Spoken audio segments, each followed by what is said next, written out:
ಆಗೋದಕ್ಕೆ ಹೆಣ್ಮಕ್ಕಳು ಜೊತೆಗೆ ಫ್ರೆಂಡ್ಶಿಪ್ ಬೆಳೆಸೋದಕ್ಕೆ ಆಂಟಿಗಳು ಕೂಡ ಸಿಗ್ತಾರೆ. ಇವತ್ತು ಇವರು ಬಂದುಬಿಟ್ಟು ಮದುವೆ ಆಗೋದಕ್ಕೆ ಅಂತ ಪ್ರಪೋಸಲ್ ಕಳಿಸಿದ್ದಾರೆ. ಸೊ ಇವರ ಬೇಸಿಕ್ ಇನ್ಫಾರ್ಮೇಷನ್ ಏನೇನು ಕಳಿಸಿದ್ದಾರೆ ಅಂತ ಹೇಳ್ತೇನೆ. ಇವರು ಎಲ್ಲಿ ವಾಸವಾಗಿದ್ದಾರೆ ಅಂತ ಹೇಳ್ತೇನೆ. ಇವ್ರಿಗೆ ಯಾವ ರೀತಿ ಹುಡುಗ ಬೇಕು ಅಂತ ಕೂಡ ನಿಮಗೆ ಗೊತ್ತಾಗ್ತಾ ಹೋಗುತ್ತೆ ನೋಡಿ. ಮೊದಲನೇದಾಗಿ ಇವರ ಹೆಸರು ಬಂದುಬಿಟ್ಟು ಯಶು ಅಂತ. ಆ್ಯಂಡ್ ಸ್ನೇಹಿತರೆ, ಇವರು ವಾಸವಾಗಿರ್ತಕ್ಕಂಥ ಊರು ಚಿಕ್ಕನಾಯಕನಹಳ್ಳಿ ಅಂತ ಹೇಳಿರೋದು.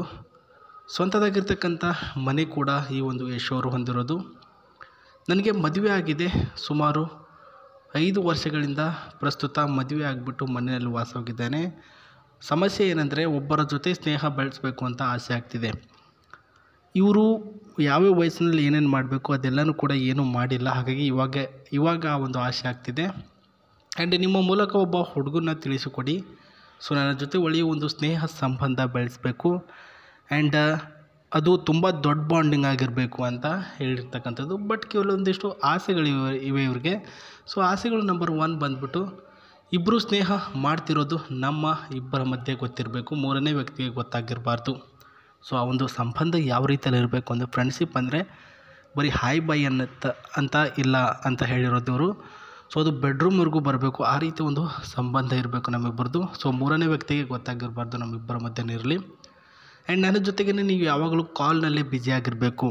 ನಾನು ನಂಬರ್ ಕೊಡ್ತೇನೆ, ಆ ನಂಬರ್ಗೆ ಕಾಲ್ ಮಾಡಿ ಇಬ್ಬರು ಕೂಡ ಬ್ಯುಸಿಯಾಗಿರಬೇಕು. ಬೇರೆಯವ್ರ ಜೊತೆ ನೀವು ಮಾತಾಡಬಾರ್ದು ಅಂತ ಹೇಳಿರೋದು. ನನ್ನ ಪ್ರೀತಿಯಿಂದ ಚಿನ್ನು ಅಂತ ಕರಿಬೇಕು, ಅದರಂತೆ ನಾನು ಹೇಳ್ದಂಗೆ ಕೇಳಬೇಕು ಅಂತ ಹೇಳಿರೋದು. ಇಷ್ಟು ಅವರು ಹೇಳಿರ್ತಕ್ಕಂಥ ಪಾಯಿಂಟ್ಗಳು. ಸೊ sri9591@gmail.comಗೆ ನಿಮ್ಮ ಡೀಟೇಲ್ಸ್ಗಳನ್ನು ಮೇಲ್ ಮಾಡಿ. ಸೊ ಚೆಕ್ ಮಾಡಿಬಿಟ್ಟು ಅವರು ರೀಪ್ಲೈ ಕೊಡ್ತಾರೆ. ಬಟ್ ಅವ್ರಿಗೆ ಇಷ್ಟ ಆಗಬೇಕು, ಇಷ್ಟ ಆಗಿದ್ದರೆ ಮಾತ್ರ ರಿಪ್ಲೈ ಕೊಡ್ತಾರೆ. ಅದೇ ರೀತಿ ಕಮೆಂಟ್ ಬಾಕ್ಸಲ್ಲೂ ಕೂಡ ನೀವು ಡೀಟೇಲಾಗಿ ಕಮೆಂಟಲ್ಲಿ ತಿಳಿಸಿ. ಅವ್ರಿಗೆ ಆ ಒಂದು ಕಮೆಂಟು ನಿಮಗೆ ಇಷ್ಟ ಆಗಿದ್ದರೆ ಅದಕ್ಕೆ ಡೈರೆಕ್ಟಾಗಿ ನಂಬರ್ ಕೊಡ್ತಾರೆ. ಸೊ ಫೋರ್ಸಬಲ್ ಇಲ್ಲ ಸ್ನೇಹಿತರೆ, ನೀವು ಟ್ರೈ ಮಾಡಿ. ಸಿಕ್ಕಿದ್ರೆ ಸಿಗ್ತಾರೆ, ಇಲ್ಲ ಅಂದರೆ ತುಂಬ ಜನ ಪ್ರೊಫೈಲ್ಗಳು ಬರ್ತಾ ಹೋಗ್ತವೆ. ಅದರಲ್ಲಿ ನಿಮಗೆ ಯಾರಾದರೂ ಒಬ್ಬರು ಇದ್ದೇ ಇರ್ತಾರೆ. ಆ್ಯಂಡ್ ಇಲ್ಲಿ ನೋಡ್ಕೊಳ್ಳಿ, ಯಶು ಅವರ ಈ ಒಂದು ಬೊಲೆರೋ ಸ್ಕಾರ್ಪಿಯೋ ಕಾರ್ ಏನು ನೋಡ್ತಿದ್ದೀರಾ ಅವರ ಮನೆಯಲ್ಲಿದೆ ಸ್ನೇಹಿತರೆ. ಸೊ ಖಾಲಿಯಾಗಿ ಬಿದ್ದುಬಿಟ್ಟಿದೆ, ಯಾರೂ ಕೂಡ ಓಡಿಸಲ್ಲ. ಸೊ ಇವರು ನಿಮ್ಮ ಜೊತೆಗೆ ಯಾವ ರೀತಿಯಲ್ಲಿ ಸಂಬಂಧ ಬೆಳೆಸ್ತಾರೆ ಅಂದರೆ, ನೀವು ಈ ಒಂದು ಕಾರಿನ ಒಂದು ಡ್ರೈವರ್ ಆಗಿ ಬರಬೇಕಂತೆ ಅವ್ರ ಮನೆಗೆ. ಪ್ರಸ್ತುತ ಈ ಒಂದು ಬೊಲೆರೋ ಸ್ಕಾರ್ಪಿಯೋ ಗಾಡಿಯ ಒಂದು ಕಾರಿನ ಡ್ರೈವರ್ ಆಗಿ ಬಂದು ನನ್ನ ಗಂಡನೇ ಗೊತ್ತಿಲ್ಲದ ರೀತಿಯಲ್ಲಿ ನನ್ನ ಜೊತೆ ಫ್ರೆಂಡ್ಶಿಪ್ ಬೆಳೆಸಬೇಕು ಅಂತ ತೀರ್ಮಾನ ಮಾಡಿರ್ತಕ್ಕಂಥದ್ದು. ಇದರ ಕೆಲವೊಂದಿಷ್ಟು ಮಾಹಿತಿ ಹೇಳ್ತೀನಿ ನೋಡಿ. ಸೊ ನೀವು ಡ್ರೈವರ್ ಆಗಬೇಕು ಅಂದರೆ ಇದರ ಡೀಟೇಲ್ಸು. ಸೊ ಇದೆಲ್ಲ ಕಾರಿನ ಬಗ್ಗೆ ಇಷ್ಟ ಇಲ್ಲ ಅಂದರೆ ವೀಡಿಯೋನ ಸ್ಕಿಪ್ ಮಾಡ್ಬೋದು ಸ್ನೇಹಿತರೆ. ಇದರ ಇಂಜಿನ್ ಬಂದುಬಿಟ್ಟು 1462 ಪವರ್ ಇದೆ, CC ಇದೆ. ಆ್ಯಂಡ್ 86.63 ಇರ್ತಕ್ಕಂಥದ್ದು.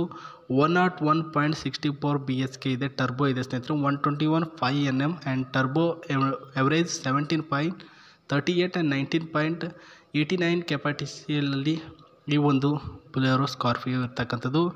ನೋಡಿದ್ರೆ ಚೆನ್ನಾಗಿದೆ ಅಲ್ವಾ?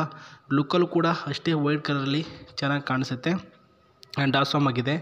ಇನ್ನು ಇದರ ಒಳಗಿನ ಎಕ್ಸ್ಟ್ರಾ ಆಗಿರ್ತಕ್ಕಂಥ ಫ್ಯೂಚರ್ಸ್ಗಳು ಕೂಡ ನೀವು ನೋಡ್ಕೊಳ್ಬೋದು ಸ್ನೇಹಿತರೆ.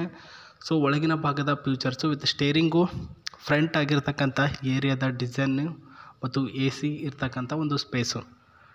ಫ್ರಂಟಲ್ಲಿ ಅಷ್ಟೇನು ಲುಕ್ಕಲ್ಲೂ ಸ್ವಲ್ಪ ಮಾಡ್ರನ್ ಆಗಿ ಲುಕ್ಕಲ್ಲಿ ಏನಿದೆ ಆ ಒಂದು ಲುಕ್ಕೆ ಅಟ್ರಾಕ್ಟಿವ್ ಆಗಿ ಕಾಣೋ ಥರ ಇದೆ. CC ಮತ್ತು ಡೀಸೆಲ್ ವೇರಿಯಂಟ್ ಆಗಿರೋದ್ರಿಂದ ಸ್ವಲ್ಪ ಡಿಫ್ರೆನ್ಸ್ ಕೂಡ ಇದರಲ್ಲಿ ನೀವು ನೋಡ್ಬೋದು. ನಿಮಗೇನು ಬೇಕು, ಅವರು ಒಂದು ಕಾರ್ನ ಡ್ರೈವರಾಗಿ ಸೇರ್ಕೊಳ್ಳಿ, ತದನಂತರ ಅವರಿಗೆ ಒಂದು ಫ್ರೆಂಡ್ಶಿಪ್ ಮಾಡ್ಕೊಳ್ಳಿ, ಆನಂತರ ಅವ್ರ ಜೊತೆ ಒಂದು ಸಂಬಂಧ ಕೂಡ ನೀವು ಬೆಳೆಸ್ಬೋದು ಸ್ನೇಹಿತರೆ. ಅದು ನಿಮ್ಮ ಮೇಲೆ ಡಿಪೆಂಡು, ಯಾವ ರೀತಿಯಲ್ಲಿ ಇವ್ರ ಜೊತೆ ಇರ್ತೀರಾ. ಸೊ ಅದರ ಮೇಲೆ ಡಿಪೆಂಡ್ ಅಪ್ ಆಗಿರುತ್ತೆ. ಮತ್ತು ಫ್ರೀ ಆಗಿರ್ತಕ್ಕಂಥ ಏರ್ ಬ್ಯಾಗ್ ಇದೆ, ಆಟೋಮೆಟಿಕಲಿ ಏರ್ ಬ್ಯಾಗ್ ಆನ್ ಆಗುತ್ತೆ. ಏನು ಕೂಡ ಆಕ್ಸಿಡೆಂಟ್ ಫ್ರೀ ವೆಹಿಕಲ್ ಅಂತಲೇ ಹೇಳ್ಬೋದು. ಸೊ ಇದು ಇವತ್ತಿನ ಒಂದು ಮಾಹಿತಿ ಆಗಿತ್ತು.